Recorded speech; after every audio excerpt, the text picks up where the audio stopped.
On May 26, 1986, at exactly 10:45 in the morning, a man named Michel Vaujour was standing in the middle of a hallway in one of the most secure places on Earth. In that moment, he realized he was holding his entire life in his right hand. He was completely surrounded. Heavy steel doors were behind him. Armed guards were in front of him. Sniper towers were above him. If he made even one wrong move, he would be shot and killed within seconds. Michel was a hardened criminal. People called him the king of escapes. But on this day, he did not have a machine gun. He did not have a team of mercenaries. He did not even have a knife. Michel Vaujour was holding a nectarine. Yes, a simple piece of fruit. He had painted it green using a child's watercolor set, so it would look like a grenade. And he was betting his entire existence on one single hope: that the terrified guards staring at him would not notice the difference. He pulled the imaginary pin with his teeth. He raised the fruit high into the air. Then he screamed that he would blow the entire prison block to hell if they did not open the gates. But that is not even the craziest part of this story. Because while Michel was bluffing his way through the prison corridors with a painted nectarine, a woman named Nadine was 500 feet in the air. She was fighting strong crosswinds. She was piloting a helicopter she had barely learned how to fly. She was not a criminal mastermind. She was a housewife. She had never flown a combat mission in her life. She was just a woman so blinded by love that she decided to declare war on the French justice system to get her husband back. This is the story of the most insane, romantic, and impossible prison break in the history of France. It is a story about how a piece of fruit and a determined wife made a mockery of a maximum security fortress. But before the helicopter lands on the roof, and before the guards realize they are being held hostage by produce, we have to understand why this escape was supposed to be impossible. To understand the madness of what Michel Vaujour was trying to do, you have to look at the monster he was trying to escape from. This was not a countryside jail with a sleepy sheriff. This was La Santé Prison. Located in the very heart of Paris, La Santé is a fortress of stone and iron that has stood since 1867. It was built to break men. The architecture itself is designed to crush the human spirit. It is built in a star shape, a design known as the panopticon. From the central rotunda, the guards can see down every single corridor at once. There are no blind spots. There are no shadows to hide in. The walls are thick. The windows are barred with reinforced steel. The perimeter is patrolled by police who are authorized to shoot on sight. For more than a century, La Santé had a reputation. You check in, but you do not check out until your sentence is over, or you are dead. It was the place where they kept the worst of the worst: terrorists, assassins, the most dangerous gangsters in Europe.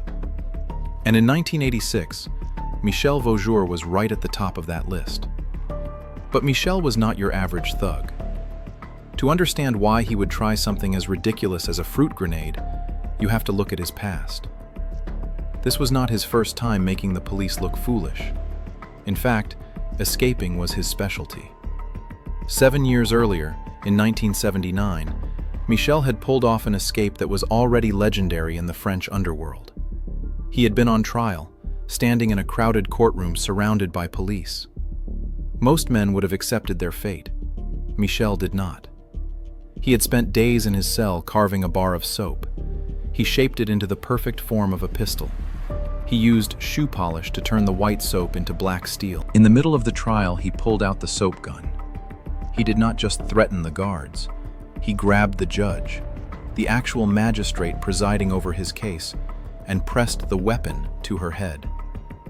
The entire courtroom froze. The police, afraid of hitting the judge, lowered their guns. They watched in horror as Michel walked out of the courthouse, holding the most powerful person in the room hostage with a piece of bathroom soap. He disappeared into the city, leaving the French justice system completely humiliated. He had escaped with a piece of soap. So when he looked at a nectarine in 1986, he did not see a snack. He saw a weapon of mass destruction. But this time, the stakes were different. He was not in a courtroom. He was in the isolation wing of La Santé. He was facing a sentence of 28 years. 28 years. That is a lifetime. That is a sentence designed to make a man lose hope. But Michel Vaujour did not lose hope. He became angry. And he had a secret weapon that the prison authorities had completely overlooked. His wife, Nadine. Nadine Vaujour was not a pilot. She was a woman in love. She was small, she was quiet, and by all accounts, she was completely ordinary. But when Michel was locked up this time, something broke inside her. She could not bear the thought of seeing him only through a glass partition for the rest of her life. During their short visits, speaking in a coded language they had developed over the years to avoid the guards' suspicion, Michel whispered a plan to her. It was a plan so reckless that any sane person would have walked away. He did not want to dig a tunnel. He did not want to bribe a guard. He wanted to go up. He wanted to go to the roof. But getting to the roof was only half the problem. Someone had to pick him up. Imagine the conversation. Michel. Sitting in a visitor's booth, Michel was whispering to his wife that she, a petite woman with zero aviation experience, needed to go out, rent a helicopter, and fly it into the center of Paris, hovering over a prison filled with snipers. Most people would have said no. Nadine simply asked, "When?" This is where the story shifts from a crime drama to a testament of sheer human will. Nadine began taking helicopter flying lessons. She enrolled in a flight school in the suburbs of Paris under a fake name, Lena Rigon. She did not tell her instructors why, of course. She was just an enthusiastic student. But every time she sat in that cockpit, she was not looking at the scenery. She was calculating. She was learning how to hover. She was learning how to control the stick when the adrenaline was pumping. Flying a helicopter is incredibly difficult. It requires the use of both hands and both feet at the same time. It is physically exhausting and mentally draining. Nadine was terrified. She knew she was training for a suicide mission. If she crashed, they both would die. If she was too slow, the snipers would kill her. She had to become an expert pilot in just a few months. There were days when she wanted to quit. The instructors were strict with her.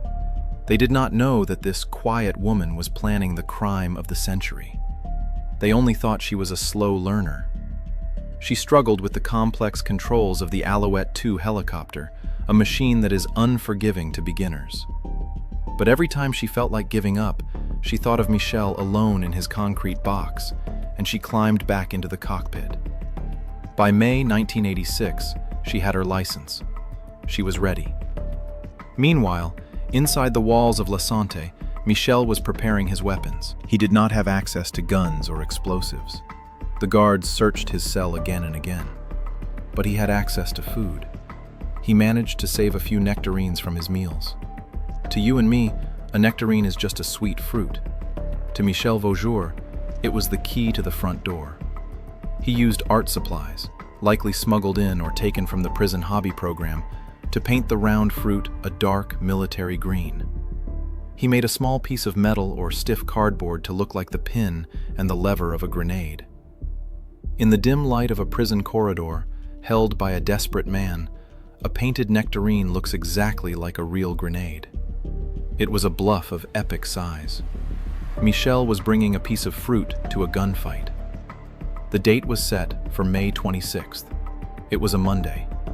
Mondays in prison are usually slow. The guards are often tired after the weekend shifts. Michel had also made a fake pistol, just like in 1979. This time it was carved from wood or soap and painted with dark polish. He knew exactly what to do. At 10:45 in the morning, the plan began. Michel was being escorted through the hallway. He waited for the exact moment when they passed a certain gate. Suddenly, he moved. He pulled out his fake gun and the grenades. He grabbed the nearest guard and jammed the hard barrel of the fake pistol into the man's ribs. "Don't move or we all die!" Michel screamed. He raised the green nectarine, his thumb over the fake pin. "I'll pull it! I swear to God I'll pull it!" The psychology of this moment is terrifying. The guards were trained for violence, but they were still human. They had families. They saw a desperate man holding what looked like a bomb. They did not stop to study the fruit. They froze. Fear spread instantly. Michel used that fear like a weapon. He pushed the guards forward, forcing them to unlock the doors to the administration wing. But Michel was not alone. He had recruited another prisoner, a man named Pierre Hernandez. Pierre was desperate too. He wanted freedom. He agreed to join Michel in this insane run to the roof. Together, they moved through the corridors, two men armed with fruit and fake guns. They reached the final checkpoint. More guards, more weapons pointed at them. Michel waved the fruit in the air like a madman. "Open the door! Open it now!" The guards hesitated. They had orders to never open the secure gates during a hostage situation. But Michel was screaming that he would blow the entire wall apart. The fear of dying right there was stronger than their training. The heavy steel bolts slowly unlocked. Michel Vaujour and Pierre Hernandez ran out onto the roof of the isolation wing. This was the final moment. They were completely exposed. The guards in the courtyard looked up and saw them. The alarm sirens began to scream, a loud mechanical howl that echoed across all of Paris. Snipers in the towers turned their rifles toward the roof. They were ready to shoot. Then the sunlight suddenly disappeared.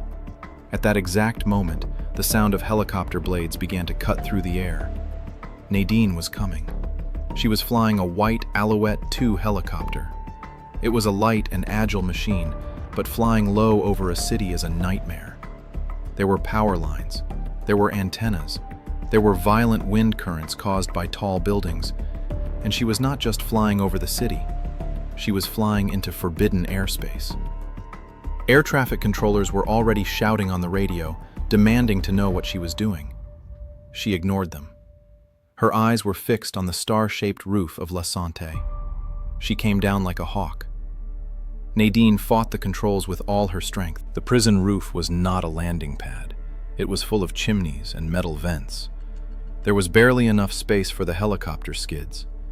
If a rotor blade touched a chimney, the helicopter would flip and explode, killing everyone. The wind from the blades threw dust and debris into the air, blinding the guards below. This chaos saved them. The guards in the towers were confused. Was this a police helicopter? Was it a rescue mission? By the time they understood it was an escape, it was too late to fire a clean shot. If they hit the pilot or the rotor, the helicopter would crash into the crowded prison yard. Michel saw the helicopter hovering just a few feet above the roof. The skid was shaking. He did not wait. He ran. He jumped. He grabbed the landing skid. He pulled himself up as the wind tore at his clothes. He threw himself into the cabin beside his wife.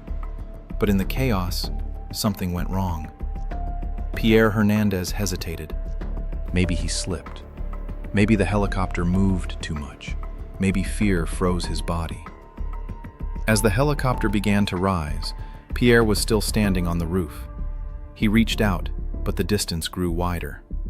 Michel looked back, but there was nothing he could do. If they waited one more second, the snipers would fire. "Go!" Michel shouted to Nadine. Pierre Hernandez was left behind on the roof, surrounded by armed guards. Watching his ticket to freedom fly away, Pierre stood frozen on the roof.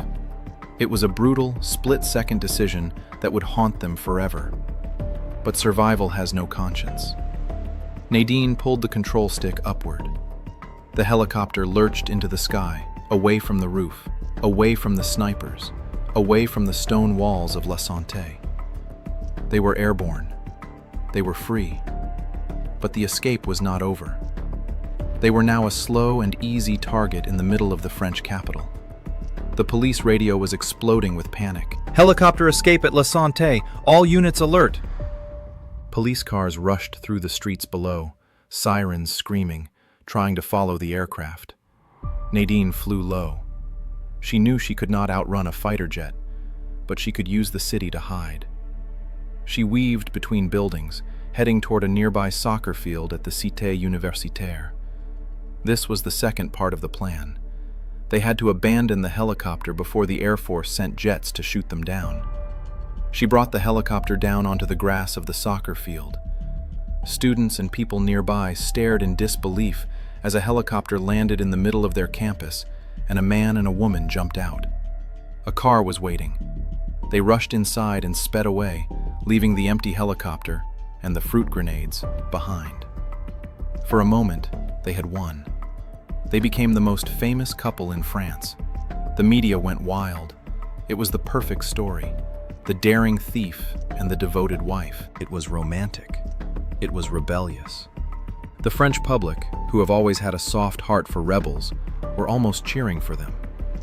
Michel Vaujour had once again proven that stone walls do not make a prison. But real life is not a movie. In a movie, the story ends as they drive into the sunset. In real life, the manhunt begins. For months, Michel and Nadine lived like hunted animals. They were on every wanted poster in the country. The pressure was crushing. They could trust no one. They could not stay in one place for more than a few days. The happily ever after they had fought for became a nightmare of fear and suspicion. They needed money to survive. Money for fake passports. Money to leave the country forever. And that need for money would destroy them. Michel was a robber. That was all he knew. When you are a fugitive and you need cash fast, you return to what you know best. 4 months after the escape, in September 1986, the police received a tip. They traced the couple to a branch of the Crédit Lyonnais Bank in the Paris region. Michel and 2 accomplices were planning a robbery to fund their escape. But this time, the police were ready. They were not going to be fooled by fruit again. They came with heavy weapons. What followed was not clean or clever. It was brutal. It was chaos. The police surrounded the building. Bullets ripped through the air, shattering glass and tearing through metal. Michel tried to escape, but there was nowhere left to run. During the gunfight, tragedy struck. The police were not aiming to wound him. They were aiming to stop him forever. A bullet hit Michel Vaujour directly in the head. He collapsed onto the pavement.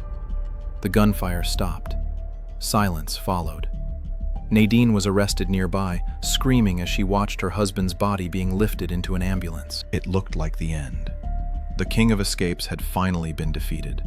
The news reported that he was in a coma, likely brain dead. Doctors said the story was finished. The bullet had entered his skull and destroyed his brain. They told the police that if he survived, a 1 in a million chance, he would be nothing more than a vegetable. He would never walk again. He would never speak again. He would never think again. Nadine was sent to prison, facing years for the helicopter escape. Her sacrifice seemed meaningless. But this is Michel Vaujour, the man who never accepts reality. He lay in a hospital bed with a bullet inside his brain. The doctors said he was gone. But Michel's brain did not follow the rules, just like Michel himself. He woke up. Not only did he wake up, he remembered who he was. He could not speak at first. Half of his body was paralyzed. He was trapped inside his own body, a prisoner in his own skin, but he was alive. They sent him back to prison. Not just any prison. They sent him to the deepest and darkest solitary confinement unit in France. They were terrified he would try to escape again, even in a wheelchair. They locked him away in silence. And inside that silence, something changed. Michel Vaujour, the man who had spent his life running from walls, finally had to face himself. He could not run. He could not fight. So he turned inward. He began to practice yoga. He began to meditate. He read philosophy. He realized that the greatest prison was not La Santé. It was his own hunger for danger and crime. He spent 17 years in solitary confinement. 17 years. A punishment that breaks most minds.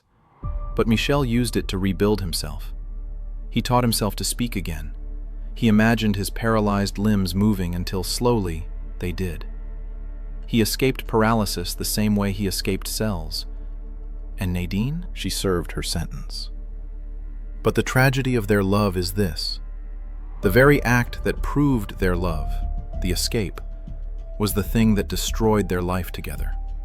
The trauma, the prison years, the brain injury. It was too much. They separated. The romantic dream ended. But what they did that day would always bind them. And then, the story took one final, unbelievable turn. While Michel was still in prison recovering, another woman fell in love with him. Her name was Jamila. She was a law student who began writing him letters. And unbelievably, Jamila decided she wanted to break him out too. She studied flight paths. In 1993, history almost repeated itself. Jamila chose a faster way. She hijacked a helicopter.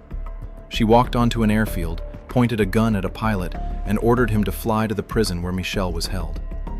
She planned to pull him out of his cell, just like Nadine had done 7 years earlier. But this time, the authorities were prepared.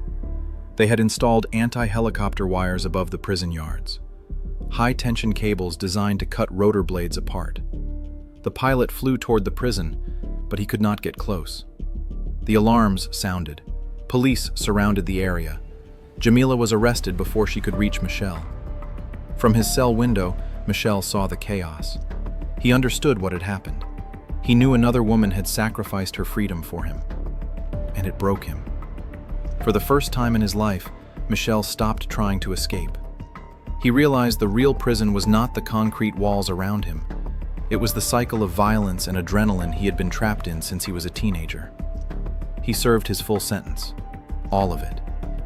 In 2003, the prison gates finally opened. Michel Vaujour, now in his 50s, walked out. He was not running. He was not holding a painted fruit. He was simply walking. Jamila was waiting for him.